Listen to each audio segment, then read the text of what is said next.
반갑습니다. 원불교 교화 현장의 다양한 울림을 전하는 종합 정보 프로그램 매거진 원입니다. 2022년 밝았습니다. 새해에는 공생공영, 동거동락, 일심합력을 통해 이런 대도의 법륜을 열심히 굴려서 한마음을 밝히고 온 세계를 행복한 낙원으로 만드는 데 더욱 힘써야겠습니다. 원기 107년 1월 첫째 주 매거진 원 시작합니다.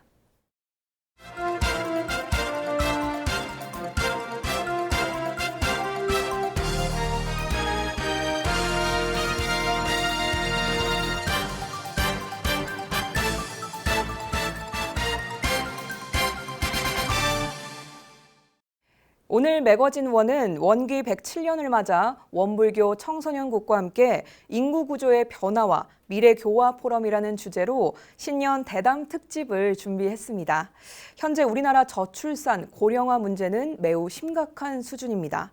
사회 경제 시스템의 존립 가능성을 위협할 정도로 엄청나게 심각한 수준이라고 하는데요. 이런 현실들은 특히나 청년 세대들에게 매우 불안한 요인으로 작용되고 있다고 합니다. 오늘 매거진 원에서는 인구 구조의 변화와 그리고 이에 따른 미래 교화는 과연 어떻게 나아가야 할지에 대해서 이야기 나눠보도록 하겠습니다. 오늘 신년 대담에 함께해 주실 분들 계신데요. 한 분 한 분 소개드리도록 하겠습니다. 먼저 한국보건사회연구원 이상림 연구위원 함께하셨습니다. 예, 안녕하세요. 한국보건사회연구원의 이상림입니다. 네, 반갑습니다. 다음은 한국청소년정책연구원의 이윤주 연구위원 함께하셨습니다. 네, 안녕하세요. 한국청소년정책연구원의 이윤주입니다. 반갑습니다. 네, 반갑습니다. 앞으로 시대는 또 청년들의 어깨에 달려 있죠. 청년 대표로 함께 이야기 나눠주실 분들입니다. 먼저 서울대 석사과정 밟고 있는 원불교 대학생연합회 44대 회장 최민규 교우입니다. 반갑습니다. 원대현 44대 회장 최민규라고 합니다. 네, 반갑습니다. 다음은 파이낸셜 뉴스 기자로 활동 중인 목동교당 양문선 교우 함께하셨습니다. 네, 반갑습니다. 파이낸셜 뉴스 기자로 활동 중인 목동교당 소속 청년 양문선입니다. 네, 오늘 또 네 분 함께해 주셔서 너무너무 감사드립니다. 먼저 이상림 박사님부터 오늘 또 저희 신년 대담 특집에 함께하게 되셨는데 어떠신가요? 예, 인구 문제에 대해서 관심이 많아지고 있는데요. 요즘 갑자기 관심이 바뀐 게 네. 고령화에 대해서 이게 일어나면은 우리 기업에, 우리 지역에, 아니면 우리 조직에 어떤 일이 일어날까에 대한 질문이 많습니다. 거기에 대해서 할 수 있는 기회가 주셔서 아주 감사합니다. 네, 저희도 이따가 발제를 또 기대를 해보도록 하겠습니다. 우리 이윤주 박사님도 오늘 함께 하시는데 어떠신가요? 네, 오늘 또 저는 청년 문제 관련해서 말씀 나누려고 왔는데요. 요즘 뭐 대선 후보들도 그렇고 여러 가지로 이슈가 청년 문제가 많이 있는데 특히 전 1인 가구에 초점을 맞춰서 오늘 또 재미있는 이야기들 함께 나누고 싶습니다. 네, 또 재미있는 이야기 기대를 해보도록 하겠습니다. 오늘 또 청년 대표로 두 분 함께 해주셨는데요. 먼저 최민규 교우님, 또 방송에서 이렇게 또 함께하게 됐습니다. 네. 어떠신가요? 우선 청년 대표로 이렇게 인구 구조 그리고 미래 교화를 어떻게 할 것인가라는 주제에 대한 자리에 직접 출연해서 말씀을 나눌 수 있다는 게 굉장한 영광이라고 생각을 합니다. 네. 그래서 오늘 이제 두 박사님들 그리고 이제 패널 분들과 같이 얘기 나누면서 경험도 넓히고 하고 싶습니다. 네, 우리 또 최민규 교우는 굉장히 모범생입니다. 이따가 아마 엄청 열심히 경청을 할 거예요. 또 질문도 많이 하지 않을까 싶습니다. 그리고 오늘 또 양문선 교우 함께 하셨는데 어떠신가요? 네, 청년 세대가 굉장히 다분화되고 있습니다. 제가 그 청년을 다 대표할 수는 네. 없지만 오늘 이 자리를 통해서 두 박사님들 그리고 원대현 후배인 최민규 교우와 함께 원불교 청년 교화에 도움이 될 수 있는 그 단서를 오늘 꼭 찾고 싶습니다. 네, 또 회장으로도 활동을 하셨기 때문에 또 질문을 얼마나 또 기자로서 또 냉철하게 해주실지 또 앞으로 지켜보도록 하겠습니다. 자, 이렇게 네 분과 함께 오늘 신년 대담 특집을 진행을 해볼 텐데요. 먼저 인구 구조의 변화, 그 중에서도 또 고령화 현상이 원불교 또 우리 종교에 미치는 영향을 함께 알아보기 위해서 이상님 또 박사님께서 발제를 또 준비를 하셨다고 합니다. 인구 변화와 원불교에 대한 발제를 우리 함께 들어보면서 앞으로 어떻게 인구 변화를 대응해야 될지 그리고 우리 종교는 어떤 준비를 또 해야 될지 함께 생각해 보도록 하겠습니다. 자, 그럼 이상림 박사님 준비되시면 시작해 주시죠. 네, 우리나라 고령화에 대해서 얘기를 참 많이 하는데요. 네. 우리나라 고령화 수준이 얼마 정도 됐는지 한번 생각해 보시겠어요? OECD 국가들 중에서 가장 높은 수준일 것이다. 높지 않을까요? 중간 정도 될 것이다. 예, 그렇군요. 우리나라의 노인 인구 비율, 고령화 수준은 OECD 국가들 중에서 가장 낮습니다. 우리나라보다 낮은 나라가 한 7개 정도 있는데요. 그게 아이슬란드, 룩셈부르크, 아니면 같은 유럽의 작은 나라거나 아니면 멕시코, 칠레, 이스라엘 같은 비유럽 국가들이에요. 그러면 다시 말씀드리면 우리가 알고 있는 서구 선진국 중에서 우리가 제일 낮습니다. 가장 젊은 인구 구조를 가지고 있습니다. 지금은. 근데 문제는 2045년, 한 25년 후면은 일본을 제치고 우리가 가장 노인이 많은 가장 나이 든 국가가 됩니다. 속도가 너무 빨라요. 여기서 이 속도에 굉장히 많은 사회 시스템들이 휘말려 들어갈 겁니다. 그래서 인구가 고령화가 우리가 어떤 영향을 미칠 것인가에 대해서 고민할 필요가 있는 거죠. 이러한 고령화는 아주 보편적인 현상이에요. 모든 나라에서 일어나고 있고 심지어는 우리가 발전이 덜 됐을 거라 생각하는 동남아나 남미에서도 학교 출산율이 2.0 이하로 떨어지고 있어요. 고령화는 보편적인 현상입니다. 그러면서 노인이 많아지게 되니까 사회에 많은 변화가 있습니다. 그러면은 서구 사회는 준비가 돼 있는데 개발도상국들은 준비가 안 돼 있겠죠. 그러면 사회적으로 많은 문제가 있을 겁니다. 그런 나라가 어느 나라가 있을까요? 우리 주변에. 준비는 안 돼 있지만 고령화 속도가 굉장히 빠른 나라. 우리의 영향을 줄 수 있는 나라. 중국이죠. 한자연 정책 때문에 고령화 속도가 매우 빠릅니다. 그러면 이거는 거기서만 묻힐 게 아니라 중국의 경제 발전, 중국의 사회 시스템, 아니면 중국의 사회 갈등과도 관련이 있어요. 그러면 이 문제는 우리의 안보 문제로까지 확산될 수 있는 겁니다. 그렇기 때문에 인구에 대해서 굉장한 많은 관심을 가지고 굉장히 꾸준히 지켜볼 필요가 있는 거죠. 우리나라의 고령화의 가장 큰 원인은 저출산이 누적되는 것입니다. 71년생이 한 100만 명 태어났어요. 작년에 26만 명, 27만 명 태어났습니다. 4분의 1 태어났습니다. 우리나라 97년에 70만 명이 태어났고요. 지금 70만 명, 90년대 중반만 해도 75만 명 정도 태어났는데 지금 25만이 26만 명, 3분의 1 떨어졌어요. 그러면은 이 원인은 이제 딱 얘기했듯이 젊은 사람들이 줄어드니까 나이 든 사람 비중이 많아지는 이러한 현상인데 그러면은 그래서 우리나라의 고령화의 원인은 저출산이 누적된 현상이다. 특히 베이비 60년대, 70년대에 굉장히 사이즈가 큰 동갑 규모가 인구가 있는 거죠. 그분들이 노인 연령으로 진입되면서 고령화 속도가 굉장히 빠르게 진행이 되는데 그러면 문제는 우리나라에서 출산율이 제일 높은 곳이 어딘지 아세요? 시도 단위 중에? 출산율이 네. 높은 세종시죠. 세종시. 두 번째 어딘지 아세요? 전라남도입니다. 근데 이상하지 않으세요? 전라남도가 출산율이 제일 높은데 우리나라에서 가장 고령화된 지역이고 인구 감도 가장 빨라요. 네. 지역에서의 고령화의 원인은 사실은 이 인구 저출산의 문제보다는 인구 이동이 더 큽니다. 많은 청년들이 특히 인구 이동 중에 청년들이 대도시 특히 수도권으로 빠져나가면서 지역의 고령화가 훨씬 더 빨리 촉진이 되는 거죠. 그리고 출산이 높다 하더라도 청년 수가 적기 때문에 태어나는 아이의 숫자가 적습니다. 그렇기 때문에 고령화는 더 빨라지고요. 여기서 주목해야 될 곳이 전라북도입니다. 전라북도는 지금 청년 유출률도 굉장히 높은데 특히 특징이 수도권으로 빠져나가는 비율이 너무 높아요.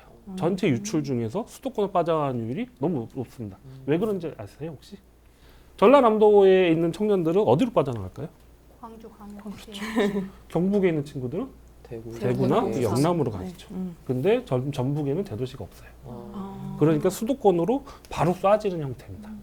그게 더 안 좋아요. 이 지역 전체의 고령화를 촉진할 수 있고 돌아오지 않기 때문에. 그러면서 제가 그 전라북도 인구에 굉장히 원래 주목을 하고 있는데 마침 이 원불교의 네. 중심이 시작이 전라북도입니다. 네. 그러면서 이 역량이 같이 맞물려 들어갈 수밖에 없어요. 첫째, 전라북도의 고령화 수준이 되게 높은데 그러면서 교단 전체의 고령화를 이끌 수밖에 없고 특히 청년들이 수도권을 빠져나가면서 이 다른 형태의 삶들을 살게 되면서 교단에 약간 위험이 있을 수도 있다고 저는 생각이 됩니다. 네. 이 이제 원불교의 교단 그 인구 구조를 2015년 인구 주택 총조사 자료를 보면은 고령화 속도가 우리나라 전체 인구보다 훨씬 높습니다. 지금 60대 인구의 비중이 굉장히 높고요. 그래서 고령화 속도도 빠를 뿐더러 이 역삼각형 구조가 아주 뚜렷하게 나타납니다. 젊어진 사람이 굉장히 줄어든다는 거죠. 또 다른 문제 중에 하나가 청년들이 수도권으로 이주를 하면서 성비가 어긋나기 시작을 했어요. 근데 이건 굉장히 심각한 문제입니다. 이제 지금 대부분의 교단들이 겪고 있는 문제, 그러니까 다른 종교들도 겪고 있는 문제인데 청년들이 떠나가는 성비가 다르면서 지역 내에 성비가 안 맞습니다. 그러면은 혼인 신앙이 왜곡이 되죠. 그러면 혼인이 짝이 안 맞게 되면서 교단 외에 결혼을 하게 되거나, 근데 우리나라에서는 부부 간의 종교가 다르면은 종교를 안 하는 형태로 흘러갑니다. 그러면서 재생산이 힘들어지는 거죠. 이런 다시 성도들, 신도들 내서 아이들이 태어나면서 가족이 계속 생겨야지 조직이 생기는 건데. 결론적으로 있습니다. 모든 조직은, 이 세상에 있는 모든 조직은 나가는 사람들이 있고요. 신규 들어오는 사람, 이게 원활하게 유지가 돼야지 조직이 유지가 돼요. 안 그런 조직, 예를 들면 우리 동창회, 73기 동창회. 그거는 영속하지 않잖아요. 사라지면은 언젠가 끝나니까. 그러면 어떤 교직, 어떤 국가건 어떤 사회건 이 문제에 대해 신경을 써야 되는데, 특히 우리나라는 아주 빠른 고령화에 빠져들어 있어요. 그렇기 때문에 모든 기업이라든지 사회라든지 조직이 다 여기 신경을 써야 되는데, 특히 교단 차원에서 이 젊은 사람들의 목소리를 듣고 어떻게 젊은 사람들이 이런 종교 생활, 신앙 생활을 할 수 있는지에 대해서 아주 본격적인 준비를 하시고 고민을 하셔야 된다고 생각을 합니다. 이것이 오늘의 제가 드리고 싶은 말씀이었습니다. 네. 자, 인구 변화 원불교를 주제로 저희 지역까지 그리고 우리 원불교까지의 이야기를 다 담아서 들려주셨는데요. 궁금한 점들도 좀 많이 있을 것 같습니다. 함께 계속 이야기를 좀 나눠보죠. 우리 두 분은 또 어떻게 되셨는지 먼저 여쭤볼게요. 어떠셨나요? 우선 전라북도와 원불교를 연결 지어주셔가지고 되게 공감을 많이 했는데, 저 같은 경우에는 경상북도 그 대구 쪽 출신이거든요. 그래서 이제 전라북도와 원불교라는 종교가 어떻게 관련이 있을까라는 생각을 한 번도 못 해봤었는데, 이렇게 들어보니까 더욱더 체감이 되는 것 같습니다. 정말 원불교가 이렇게 고령화 현상에서 이제 어떻게 잘 대처해야 되는지에 대해서 진지하게 고민해봐야 될 시기라고 한 번 더 생각이 들었습니다. 네, 우리 양문선 교우는 어떻게 들으셨어요? 저는 궁금한 점이 있는데 그 성비가 차이가 나게 된다고 하셨잖아요. 그게 혹시 뭐 전라북도 뭐 원불교 교도에서 어떻게 차이가 나는 건가요? 뭐 남성이 많다는 건지 여성이 많다는 건지. 어떻게 생각하세요? 저는 교당에서 보시면 어떠세요? 젊은 사람들, 남자가 많아서 여자가 많아요? 남자가 더 많은 것 같아요. 그래요? 네. 이게 그 센서스 인구주택 총조사 네. 자료를 보면은 20대 그리고 30대 초반인 거 보면은 여성이 좀 더 많아요. 오. 아마 제 생각에는 이게 이 샘플 데이터 20%이기 때문에 굉장히 잘 맞습니다. 비율로는 크게 틀리지는 않을 것 같은데, 아마 지역 간의 격차가 있지 않을까? 서울에는 남자 성도들이 많이, 교우들이 많이 계실 것 같고, 지방에는 여성 교우들이 많이 있을 것 같습니다. 그리고 이 여러분들이 느끼시는 게 교당에서 노인분들이 많으신지 청년이 많으신지 보시면 바로 알 수 있어요. 특히 서울은 청년들이 많이 와요. 지방은 훨씬 더 심각합니다. 이 형태는 거의 모든 종교가 겪고 있어요. 예를 들면은 고령화가 심한 지역에 있는 교회들, 개신교 교회들, 그게 이제 농촌 지역에, 그리고 서울 그 대도시에 노후된 이제 주거지에 있는 지역들, 거기 보면은 할머니 할아버지밖에 안 계세요. 종교 생활, 종교가 큰 변화를, 우리나라 전체적으로 큰 변화를 맞게 될 겁니다. 예. 네, 이렇게 답변까지 잠깐 들어봤는데요. 하나씩 좀 짚어보도록 하겠습니다. 우리 고령화 수준에 대한 이야기부터 했는데 저희가 다들 전혀 다른 답변을 하면서 새로운 이야기를 좀 들었습니다. 우리나라가 고령화 사회가 들어서게 된 가장 큰 원인, 저출산이라고 볼 수 있을까요? 예, 그렇죠. 그러니까 출산율이 줄어들면서 젊은 사람들 숫자가 줄어들고, 그 대신 베이비 부모 사이즈가 워낙 크니까 이분들이 노인으로 가면서 고령화 속도가 굉장히 빨라지는 건데, 이게 무엇을 뜻하느냐? 고령화는 피할 수 없다. 불가피하다. 이미 정해져 있다. 그렇기 때문에 지금 우리가 해야 할 일은 사회적으로 출산율을 높이면서 고령화 속도를 완화시키는 노력과 함께 불가피한 이 사회 변화가 어떻게 일어날지 거기에 대해서 이해를 하고 준비를 하는 게 굉장히 중요하죠. 예. 그러면 본질적으로 왜 저출산 현상이 나타나는지 살펴봐야 될 텐데, 앞서 우리 또 이은주 박사님께서 말씀을 해주셨던 청년 1인 가구에 대한 이야기를 또 해주실 거잖아요. 네. 이 부분도 좀 무관하지 않다라고 볼 수 있을까요? 저 무관하지는 않은데 또 완전 직접적인 영향이 있다고도 보긴 힘들 것 같아요. 그 이유가 청년 1인 가구가 늘어나고 그걸로 이제 혼인율하고 또 연결이 될 텐데, 혼인율이 증가한다고 해서 반드시 저출산 문제가 해결될 거다라는 거는 사실 요즘 또 상황을 살펴봤을 때 또 다른 이슈가 될 수 있을 것 같아요. 보시면 요즘 결혼한 부부들을 많이 보더라도 딩크가 네. 굉장히 많거든요. 그래서 경제적으로도 그렇고 또 가치관이 변화하다 보니까 아이를 낳지 않겠다라는 이제 결심을 혹은 합의를 하신 부부들이 굉장히 많은 걸 알 수 있는데 청년 1인 가구에서 이제 혼인율을 높이는 단계에서의 또 문제 이슈가 있는 거고 혼인 상황에서 또 자녀 출산까지 가는 문제는 또 다른 접근으로 봐야지 이걸 하나의 카테고리로 넣고 문제를 바라본다면 문제는 굉장히 심각해지는데 네네네. 거기에 따른 대안들은 좀 다르게 또 나오지 않을까라는 생각을 해봅니다. 네, 또 정확한 해결을 위해서는 조금 더 하나하나 세부적으로 좀 살펴볼 필요가 있는 것 같습니다. 그러면 우리 청년 세대가 직접적으로 교당이나 혹은 일상생활에서 느낄 수 있는 정말 우리 고령화 사회가 됐구나라고 느꼈던 부분이 있을까요? 우리 한 분씩. 네. 제 경우에는 제가 지하철역에서 근무를 했던 적이 있거든요. 지하철역에 이제 그 주로 경제활동 하시는 분들이 다 떠나간 시간에는 정말 고령자분들밖에 안 계신 걸 보면서 아 이렇게 근데 고령자분들이 오후 시간대에 이렇게 나오셔가지고 여가활동을 즐기시고 하시는 모습을 보니까 좀 우리 사회가 진짜 많이 고령화 사회가 됐다는 게 체감이 됐었습니다. 네, 우리 문선교는 어떤가요? 저 같은 경우에는 요즘은 초등학교에 학급당 인원이 20명대라는 얘기를 듣고 네네. 정말 깜짝 놀랐던 기억이 있어요. 이제 아마 저희 세대 때는 거의 30명 후반? 그쵸. 36, 7 혹은 9까지도 갔던 경우도 있는데 요즘에는 뭐 20명 초반 그리고 더 10몇 명 단위로 줄인다는 얘기도 있더라고요. 그 얘기를 듣고 정말 아이들이 없구나 이런 생각도 했고요. 또 합계 출산율이 1명 이하로 떨어진 지 굉장히 됐잖아요. 최근에 0.64명이라고 하던데 그 얘기를 듣고 한 명조차도 안 낳는다는 거니까 이게 또 주변에서 결혼한 친구나 아니면 출산을 하지 않으려는 그런 친구들 얘기를 들으면서 이게 좀 더 심각해지겠다 갈수록 이런 생각이 들더라고요. 네, 맞습니다. 정확하게는 0.64는 아니고 0.8이고요. 0.8대고 서울이나 그런 대도시는 그 정도로 떨어지고 있습니다. 네, 그래도 어쨌든 한 명이 또 안 되는 숫자이긴 그죠? 하네요. 예.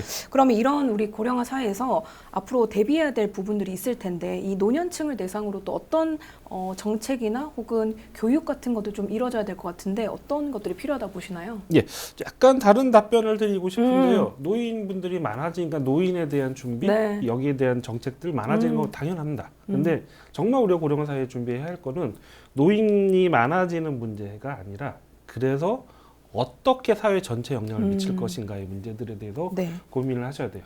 노인이 많아진다는 것이 노인만의 문제, 아니면 노인 복지만의 문제가 아니라 우리 조직이나 우리 기업이나 우리 생활 모든 활동에 영향을 미치게 될 겁니다. 대표적인 예로 일본의 고령화가 아주 높은 지역, 독일의 고령화가 아주 높은 지역, 이 지역들은 버스가 굉장히 느리게 다녀요. 정말 그래요. 그리고 버스가 제 시간을 잘 못 지킵니다. 이게 우리의 미래예요. 우리 지금은 출퇴근 시간에 노인분들 안 오시죠? 많아지면 오십니다. 그러면 버스가 연착이 많이 돼요. 정말 그렇습니다. 이게 출퇴근 시간을 못 지키는 일들이 많아져요.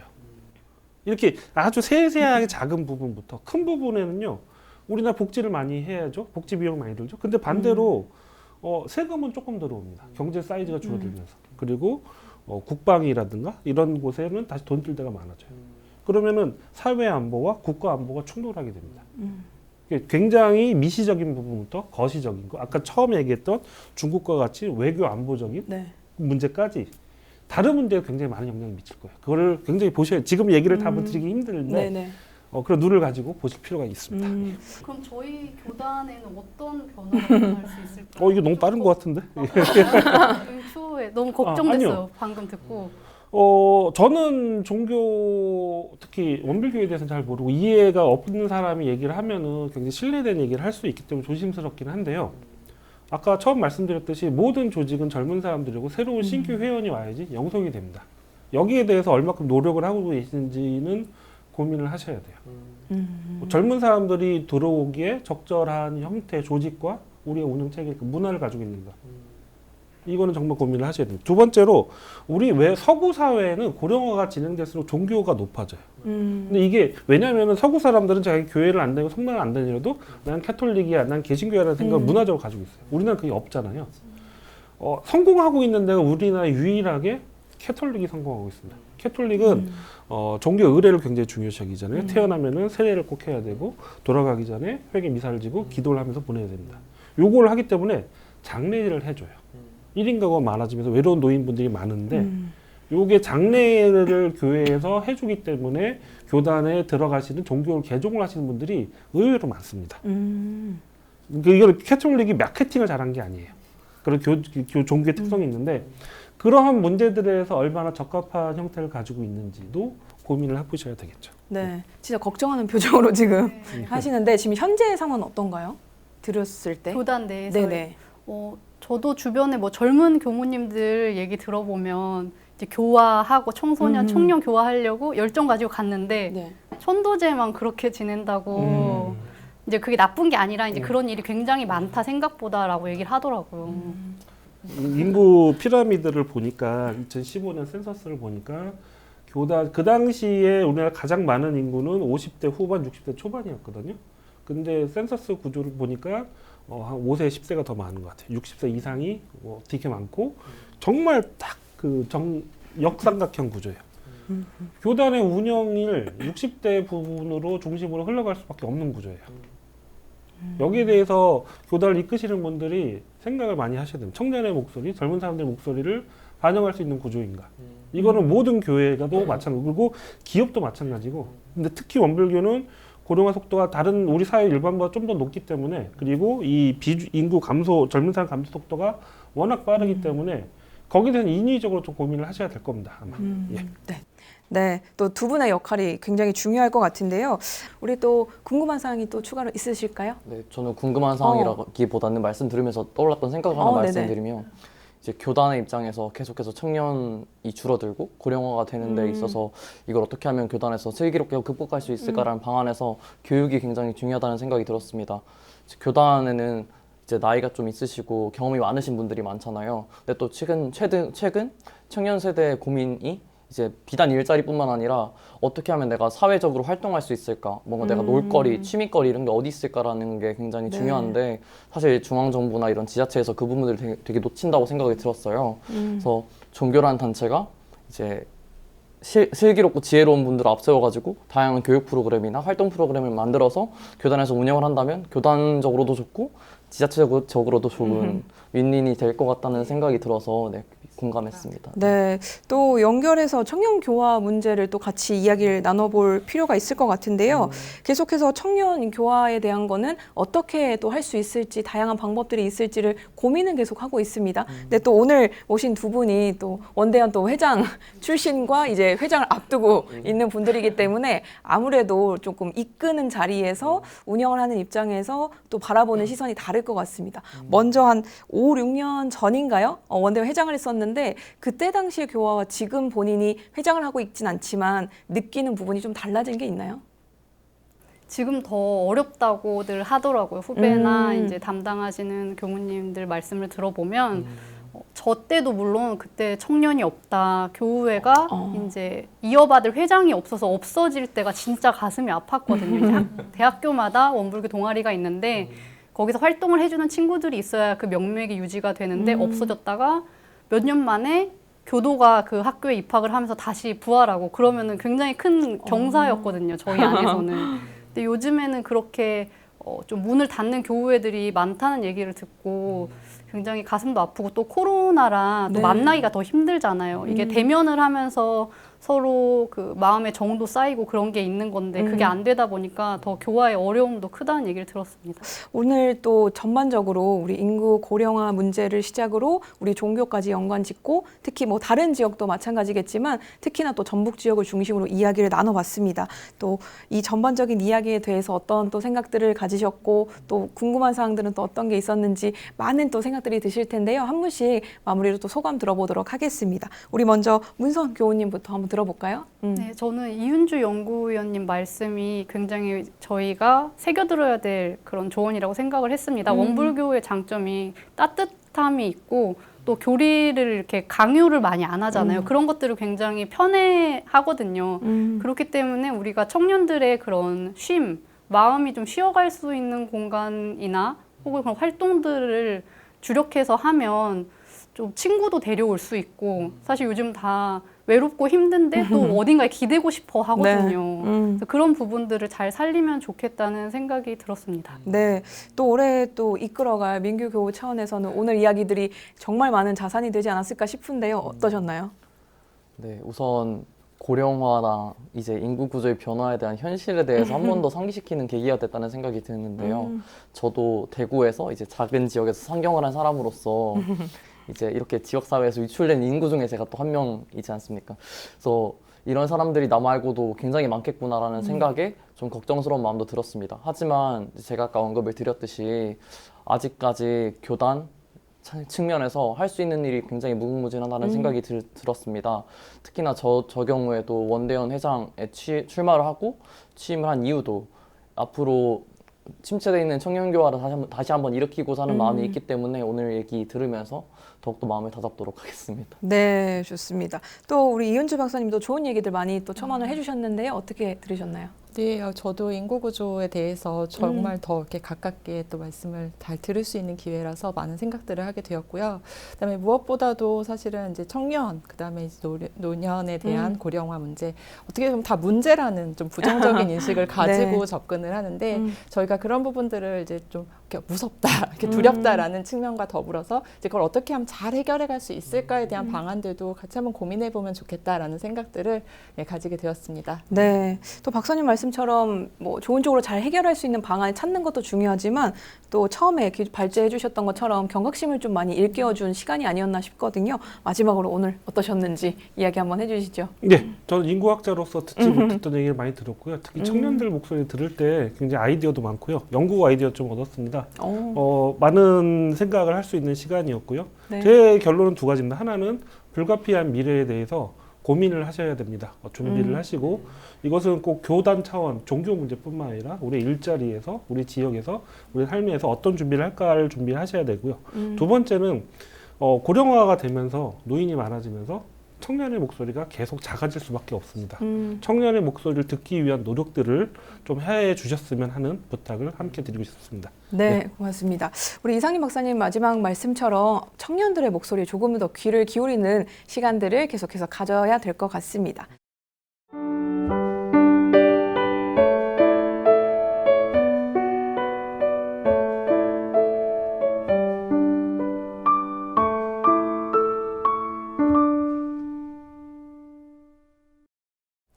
네, 매거진 원 신년 대담 특집으로 함께하고 있습니다. 자, 이번에는요, 인구 변화와 1인 가구 시대의 청년이란 주제로 이은주 박사님의 발제 들어볼 텐데요. 이번 발제를 통해서 우리나라 청년 1인 가구의 또 현실적인 모습에 대해서 함께 생각을 해보고 또 우리는 어떤 자세를 갖춰야 될지 이야기 나눠보도록 하겠습니다. 그럼 이은주 박사님 준비되시면 시작해 주시죠. 네. 청년에 대한 이야기 이제 한번 시작해 보도록 하겠습니다. 그 중에서 이제 청년들 하면 이제 가장 아까도 인구에 대한 이야기를 우리가 나눴는데 청년 인구 또한 굉장히 많이 줄어들고 있습니다. 그래서 2011년부터 지속적으로 감소를 하고 있고 사실 이제 올해도 마찬가지로 이제 작년 대비 이제 감소하고 있는 형태인데요. 그 청년들의 인구수도 감소하지만 청년들의 삶의 만족도 또한 점점 추세가 감소하고 있습니다. 지금 우리가 청년 문제에 대해서 살펴볼 때 1인 가구를 중심으로 봤을 때 크게 두 가지 큰 차원에서는 사회적 구조 차원에서의 문제를 볼 수 있고 그다음에 두 번째는 개인의 가치관, 그다음에 의식에 대한 차원으로 볼 수 있습니다. 먼저 구조 차원에서 본다면 뭐 다 아실 겁니다. 고용과 실업, 그러니까 경제적인 상황과 굉장히 밀접하게 연결이 되는 부분일 텐데요. 우리가 출산율 아까 높은 지역의 1위로 세종시를 말씀 주셨는데 세종시 하면 떠오르시는 이미지가 있으시죠? 공무원들이 많은 신도시. 네, 신도시. 결정적으로 안정된 급여가 보장되어 있고 또 거기에 따라서 어떤 복지적인 차원이 보장되고 있는 직장입니다. 그러다 보면 자연스럽게 출산율도 증가할 수 있게 되는 거죠. 근데 그 외에 다른 지역들, 특히나 이제 지방 소도시 같은 경우를 봤을 때는 아까 일자리가 굉장히 또 감소한다고 했었고 이들이 어딘가에 지속적으로 내가 소속이 돼서 안정적인 경제적 활동을 할 수 없다라는 불안감이 있다면 더욱더 출산과 혼인은 어려운 문제가 될 수밖에 없겠죠. 그래서 이거는 개인의 어떤 가치나 의식을 떠나서 구조적인 차원에서 벌어지고 있는 상황이기 때문에 내 스스로가 접하기 어려운 상황들로 가는 하나의 상황이 될 수 있을 거고요. 그다음에 두 번째는 이제 그런 것과 별도로 우리 MZ세대라고 해서 이제 M세대와 G세대를 묶긴 하는데 저는 이제 이걸 과연 묶어도 되나 싶을 정도로 좀 연령차가 나서 그렇긴 한데 이 친구들이 생각하는 결혼과 출산은 그 윗세대가 생각하시는 그 개념과는 다른 접근을 하시는 것 같아요. 이것도 또 신뢰되는 질문이 될 수 있을 건데요. 제가 오늘 좀 민감한 질문 많이 하네요. 나이와 더불어서. 네, 혹시 결혼에 대한 생각을 하시고 있나요? 하신 적 있으신가요? 저는 네. 기회가 되면 하고 싶다라는 생각이 있는데 말씀해 주셨듯이 지금 상태도 굉장히 불안정할 뿐더러 미래에 대해서 뭔가 불확실한 면이 너무 많아서 그렇죠. 아직까지는 좀 불투명한 게 있습니다. 또 혹시 저도 분께서는? 먼 미래처럼 느껴져요. 네. 요즘 저는 어제 학교에 가서 친구들 정말 더 어린 청소년들하고 이야기를 해봤을 때 놀랐던 게 중학교 3학년 여학생들이었는데 비혼 선언을 하더라고요. 네네. 네. 저는 결혼을 하지 않겠다. 비혼이 뭔지 알아? 했더니 결혼하지 않는 겁니다. 막 이러면서 이제 이야기를 하던데 그럼 그래도 우리가 학교 다닐 때 저는 또 아까 말씀 주신 세대와는 또 좀 더 위에 세대긴 하지만 우리끼리 학교를 다닐 때 우리 세대가 학교를 다닐 때는 가정을 그리라고 하면 기본 4인 가족을 안정적인 가족 뭐 엄마 아빠 아들 딸 뭐 이런 식으로 기본 가정 구조라는 형태에서 그림을 그리고 또 내가 미래에 어떻게 된다면 아빠가 돼서 혹은 엄마가 돼서라는 이야기로서 스토리를 만들어 갔었는데 요즘 학생들, 요즘 청소년들의 이야기를 들어보면 비혼 선언을 한다던가 난 친구랑 살래요. 아니면 혼자서 뭐 굉장히 좋은 한강이 보이는 집에서 잘 살고 싶어요. 이런 식의 우리가 기존에 있었던 기성세대들이 답변했었던 것과는 또 다른 사고관, 세계관들이 나오더라고요. 그래서 이런 거를 비교해 봤을 때 아직 고용과 실업을 체감하지 못하는 어린 세대들이 이런 이야기를 한다라는 것은 이들에 대한 가치나 이들의 그동안 접하면서 만들어지는 의식이 기성세대와는 좀 다른 차이점이 있구나라는 생각을 해보게 되었습니다. 그래서 구조적인 차원의 문제는 아마도 정책적으로도 지원을 계속하고 또 우리가 시간의 장기적인 중장기적 차원에서 어떻게 접근을 할지 살펴봐야 될 것이고 개인의 가치관이나 의식 차원에서도 물론 우리가 뭐 교육이라든가 여러 가지의 어떤 문화적인 요소들을 통해서 움직일 수는 있지만 변해가는 세상을 우리가 다시 막 억지로 끌고 올 수는 있을까? 라는 어떤 고민을 저도 해보게 됐는데요. 그렇다면 이제 저는 여기서 한 가지 또 생각을 해보게 되었어요. 억지로 결혼과 출산을 강요하기는 어려울 것 같다. 왜냐하면 구조적인 차원의 문제가 아니라 의식적인 차원도 같이 가고 있기 때문에. 그렇다면 혼자 살건 아니면 결혼하지 않아서 어떤 친구들과의 공동주거 생활을 하던 이들이 행복하고 삶의 질을 높여서 즐겁게 살 수 있는 세상은 어떻게 하면 만들어갈 수 있을까? 그 과정에서의 종교는 또 어떤 역할을 할 수 있고 그런 삶이 정말 내가 생활했을 때 행복하고 만족도가 높아진다면 누군가와 결혼이라는 제도를 통해서 누군가와 또 다시 자녀를 낳음으로써 이걸 더 확장해 갈 수 있지 않을까라는 생각을 이렇게 좀 동기를 만들어주는 방식으로 접근을 하면 어떨까라는 생각들을 해보게 됐는데요. 그럼 이제 자연스럽게 넘어가는 게 청년 1인 가구들은 그럼 무엇을 힘들어할까? 그러니까 이들이 어떻게 하면 좀 더 편안하고 좀 더 삶의 질을 높일 수 있는 방법으로 갈 수 있을까? 인터뷰를 해봤더니 크게 어려운 부분이 5가지였어요. 첫 번째가 바로 주거죠. 뭐 그 부분은 앞서서 말씀을 드렸기 때문에 제가 그냥 짧게 집 구하기 정말 힘듭니다. 그리고 좋은 집 구하기는 더 하늘의 별 따기입니다. 인터뷰하면서 가장 많이 느꼈을 때요. 어떤 집에 살고 싶으세요? 라는 질문을 던졌을 때 햇볕이 잘 드는 집이 1등이었어요. 그러니까 청년들이 많은 걸 바라는 게 아니었습니다. 내 집에서 낮에 시간을 보냈을 때 형광등을 켜지 않아도 햇볕이 잘 드는 방을 구하는 게 가장 첫 번째 목표다. 이걸 들으면서 이게 과연 우리가 지금 여러 가지로 지원하고 있는 주거 정책들이 있는데 과연 이들이 원하는 어떤 요구와 이 정책과 얼마나 가까운 거리가 있을까? 라는 생각을 하게 됐고요. 그다음에 두 번째는 건강 문제였습니다. 이제 여기서는 몸 건강, 마음 건강 2개 다 포함이 될 텐데요. 이제 아마 또 기성세대 분들 이런 생각하시죠. 20, 30대 나 때는 뭐라도 할 수 있었고 밤새도 다 할 수 있었고 이 정도는 거뜬히 이겨내야지 왜 아프다고 항상. 근데 이들도 우리 당연히 알듯이 아픕니다. 몸도 아프고 마음도 아프고 다 아픕니다. 근데 이런 거에 대한 사회적인 인식이나 어떤 선입견이 있다 보니까 이들에 대한 건강 지원은 우리가 노년층이라든가 아동들에 대해서 이제 비중을 이제 두고 정책을 두는 건강 정책보다 상대적으로 좀 약한 측면들이 있는데요. 이런 부분에 대해서도 우리가 고민해야 되지 않을까 싶고요. 그다음에 4번째는 안전 문제였습니다.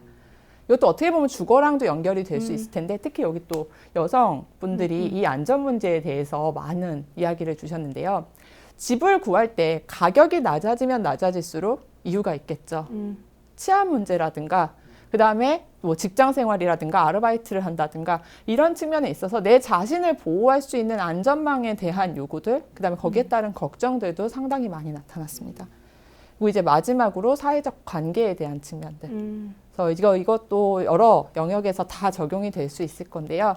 혼자 살다 보니까 나 혼자 있는 시간이 당연히 많아질 것이고, 우리가 또 아실 거예요. 요즘 이제 대학이나 아니면 회사를 가더라도 내 또래 사람들과 함께 시간을 보내는 게 사실적으로 좀 적다라고 합니다. 그래서 대학생들 대상으로 저희가 하루 일과표를 이렇게 좀 그려보자라는 시간을 한번 가졌었어요.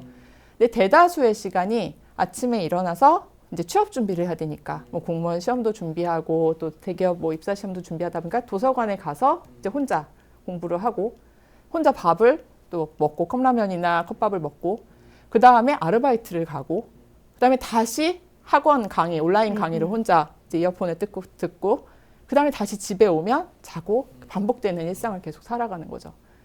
엄마가 전화해서 전화하지 않냐, 친구랑 통화하지 않는 한 누군가와 말을 한마디도 하지 않고 하루가 끝나는 경우들도 있다고 하더라고요. 아마 여기서 고개를 이렇게 끄덕끄덕 하시는 분들이 많이 계실 텐데요. 그랬을 때 내 일상을 전부 다 이해하지 못하더라도 누군가에게 내 속마음을 그래도 잠깐이라도 털어놓을 수 있는 시간과 공간이 있다면 하는 이제 요구들도 많이 하는 측면들이 있었습니다.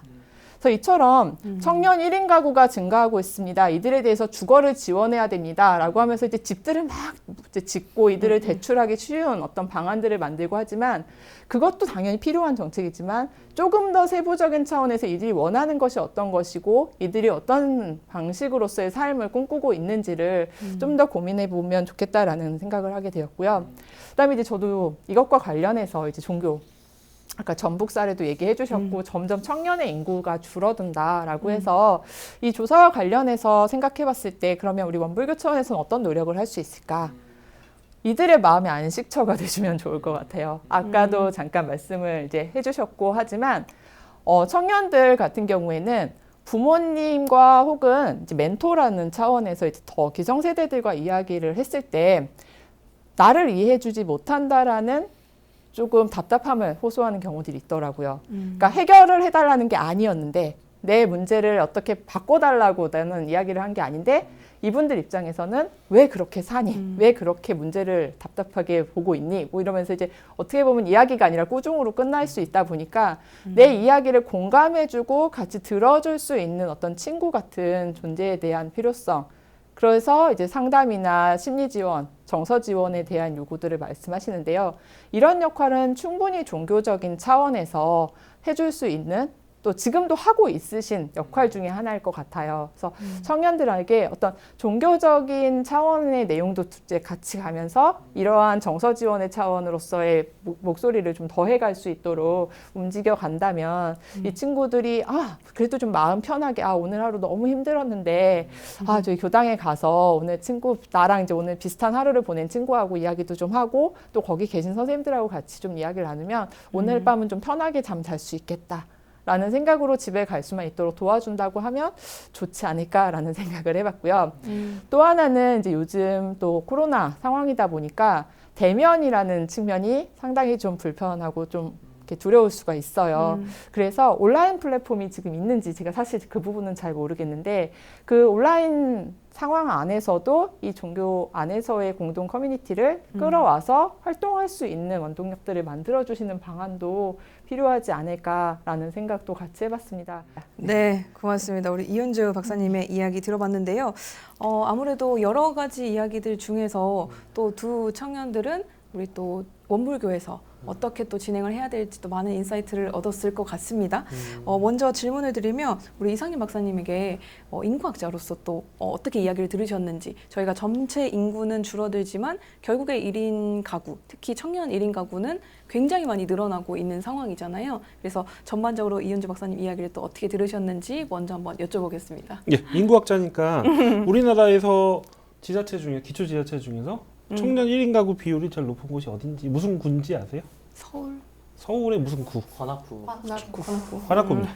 관악구 신림동에 지역 청년들이 오는 게이트예요. 그러니까 모든 인구 감소 지역에서 많은 유출주를 한 20개 뽑으면은 20개 중에 관악구가 들어가 있습니다. 거기 가는 청년들이 1인 가구로 살죠. 그리고 그 관악구의 청년들이 뭐 사람들이 보기 기성세들이 보기에 청년들이 지방 떠나는 이유는 좋은 일자리 찾아서 관악구에 있는 청년들이 좋은 일자리가 있지 않아요, 사실은. 이 관악구를 보면서 이 청년의 그 집약적으로 보여주는 모습 같아요. 첫 번째는 우리가 생각하는 청년, 서울 청년 하면 그리는 모습과 다른 경로의 다른 서사를 가지고 있는 청년들이고요. 이 친구들이 가지고 있는 고민들이 바로 지금 청년들이 가지고 있는 고민들을 압축적으로 보여주고 있다고 생각을 합니다. 저는 인구학적으로 자꾸 정치, 종교 얘기를 하는 게 지금 저는 모르는 분야를 함부로 하는 게 좀 조심스럽긴 한데 청년들이 어디 많이 살고 그 지역에 우리는 어떤 투자를 하고 있고 우리는 얼마나 다가가고 있는가 에 대한 고민을 하실 필요가 있는 것 같아요. 네. 굳이 종교라는 색채를 하지 않더라도 관악구에 원센터 하나 만들어서 청년들이 얘기하고 나누고 정보를 나눌 수 있는 곳. 네. 청년들이 외로움과 그런 것이 꼭 종교적인 갈망은 아니거든요. 삶의 목소리를 들을 수 있는 곳들을 찾아가는 것 중요하다고 생각됩니다. 네. 자, 그리고 우리 또 아마 집중해서 들었을 우리 두 청년들이 많은 궁금증들이 또 있을 것 같은데요. 먼저 문선교부터 또 혹시 어떻게 들으셨는지 간단하게 소감부터 여쭤볼게요.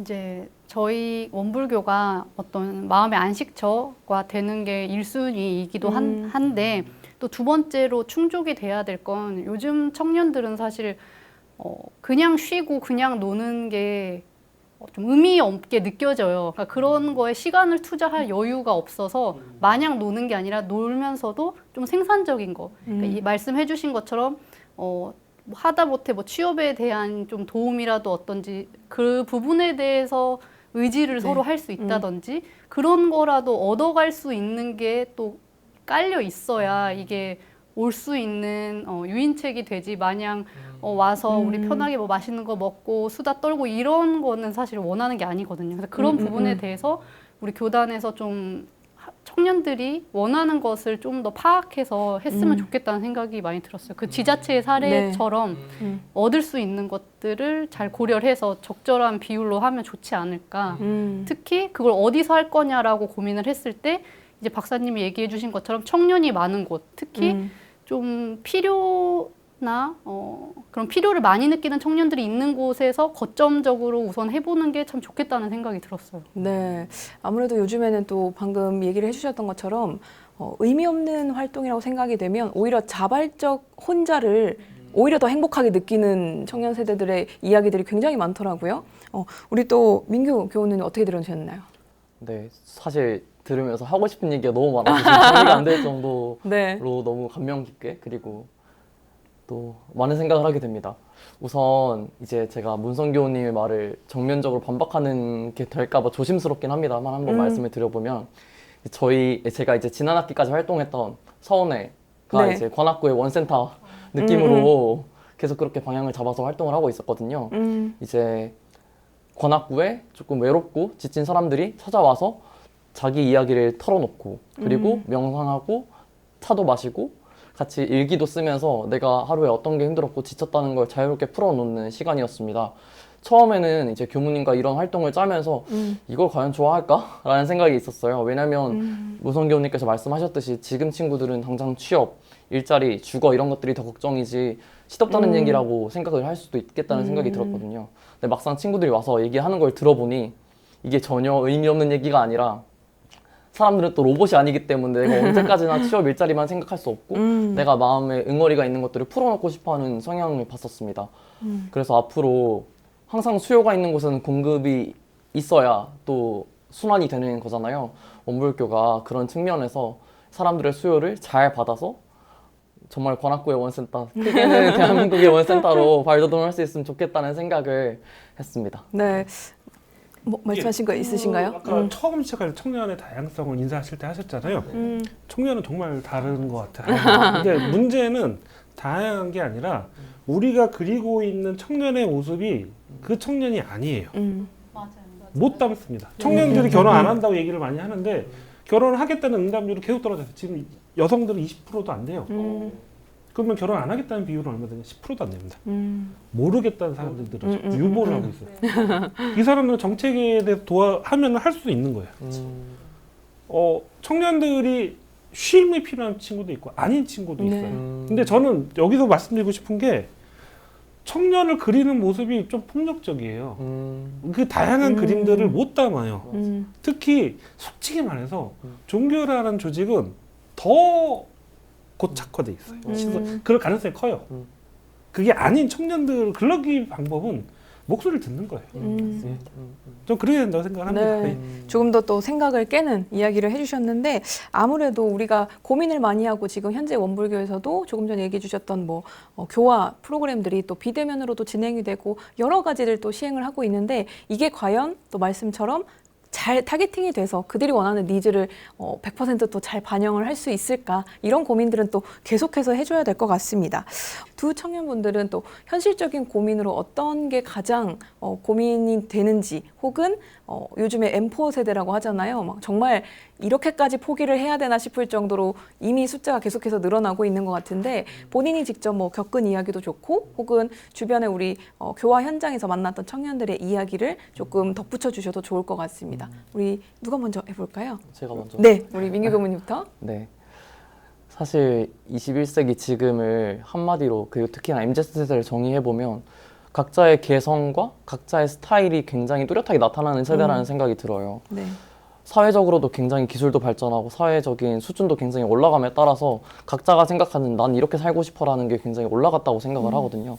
그 때문에 당연히 희생돼야 되는 시간과 돈 같은 것들이 늘어나고 그로 인해서 또 외로움이라는 또 문제가 생기는 것 같다는 생각이 듭니다. 실제로 이제 저는 서울대학교 원불교 학생회에서 활동을 하다 보면 항상 이제 도서관에서 공부하고 또 집에 가서 스펙 쌓고 뭔가 쳇바퀴처럼 굴러가는 친구들을 봤을 때 참 저 친구들이 진짜 삶의 낙이 어디 있을까라는 생각이 문득 들었었거든요. 네.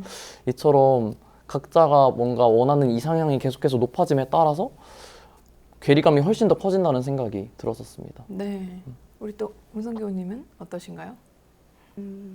굉장히 이렇게 머릿속에서 많은 네, 생각들이 네. 맴도는데 저는 왜 청년 세대가 힘들까라는 생각을 많이 했었어요. 그럴 때 뭐 결혼에 대해서나 출산에 대해서 좀 부정적으로 생각하고 뭐 희망이 없어지는 게 이 나아지고 있다는 느낌이 안 들기 때문인 것 같아요. 과거에 뭐 저희 부모님 세대나 그런 때는 그래도 경제가 성장하고 지금 힘들어도 우리가 좀 고생하면 어쨌든 나아진다는 그런 미래가 그려졌다고 생각을 하는데 지금 청년들한테는 그런 느낌이 안 들어서 뭔가 포기하게 되고 아 나는 나중에 뭐 저런 집에 못 살겠구나 나는 아이를 낳아서 뭐 키우기 힘들겠구나 그러니까 미래에 대해서 안 그려지는 거예요 미래가 그래서 그런 부분에 대해서 우리 사회가 어떤 좋은 예시를 보여줄 수 있을지에 대해서 좀 고민을 해서 어른들 저보다 이제 더 어른이신 분들이 그런 것들을 보여주실 수 있었으면 좋겠고 교단 차원에서도 좀 우리가 인간으로서 살 때 어떤 삶의 모습을 사는 게 좋은지를 뭐 교무님이나 교도님들이 스스로 보여주고 있는지에 대해서 저 스스로도 좀 네, 성찰을 하고 좀 노력을 해야 될 것 같아요. 우리 사회의 저출산의 원인 저는 솔직히 말해서 이렇게 생각을 합니다. 가족이 행복하지 않아요. 우리는 가족이 행복하지 않고 행복하지 않은 가족에서 자라온 친구들이 가족에 대한 자신이 없는 거예요.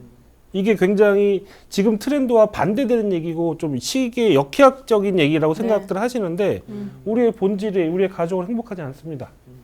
거기에 대해서 고민을 예를 보여준다는 거 되게 중요하고 종교적 차원에서 할 수 있는 부분, 교단에서 할 수 있는 부분이 있습니다.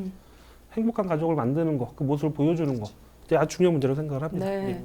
문성 교우가 해준 이야기와 그리고 박사님 또 정리해 주신 이야기를 같이 좀 이어서 저에게 또 많은 고민거리를 또 던져주고 생각하게 만드는 것 같은데요.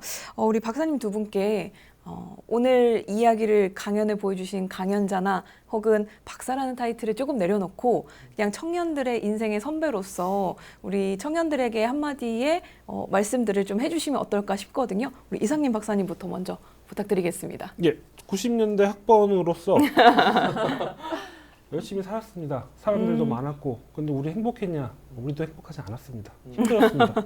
우리도 힘들니까 너희도 힘들어는 아니고 목소리를 내십시오. 목소리를 니즈가 중요한 게 아니라 우리가 뭘 필요하다고 요구하는 게 더 중요하다고 생각됩니다. 예. 네. 우리 또 네. 이은주 박사님. 예측하기는 어려운 것 같아요. 앞으로의 미래는 상황들이. 그러니까 경제 성장도 그렇고 여러 가지 상황들이 뭐 희망적이든 비관적이든 어떤 예측을 하는 것이 정말 정확도가 높아지기는 어려운 이 시대를 같이 살아가고 있는데 하지만 한 가지는 잊지 않으셨으면 좋겠는 게 혼자만의 문제가 아니라는 거. 이거는 뭐 세대가 다르던 내 옆에 있는 친구가 그렇던 다른 국가에 사는 누구든 혼자만의 힘 문제로서 이제 너무 이렇게 안고 있지 마시고 아까 목소리를 내면 좋다라는 말씀하셨듯이 본인이 아프면 아픈 걸 이야기하시고 본인이 행복할 땐 행복하다는 표현을 하시고 주변의 사람들과 함께 어우러져서 같이 걸어갈 수 있었으면 좋겠습니다. 네. 우리가 먼저 니즈를 좀 파악해 주는 것도 뭐 필요하겠지만 말씀처럼 직접 우리가 또 요구하고 목소리 낼 줄 아는 우리 청년들을 또 대표해서 우리 민규 교우님부터 한 말씀 부탁드릴게요. 네. 오늘 이제 이 프로그램의 주제가 앞으로 인구 구조의 변화 그리고 미래 교화 이렇게 제가 알고 있는데요. 인구 구조의 변화에 대해서 얘기를 막 많이 한 것 같아요. 그래서 미래 교화를 어떻게 할 것인가 또 얘기를 해야 될 텐데 이 부분에 대해서 이제 박사님 말씀처럼 얘기를 한번 목소리 한번 내보자면 사실 원불교를 이렇게 열심히 활동한 지가 그렇게 오래되지는 저는 않았습니다. 그리고 또 이제 원대원 회장 그런 교회 회장 이런 직책을 맡은 지도 얼마 되지 않았는데요.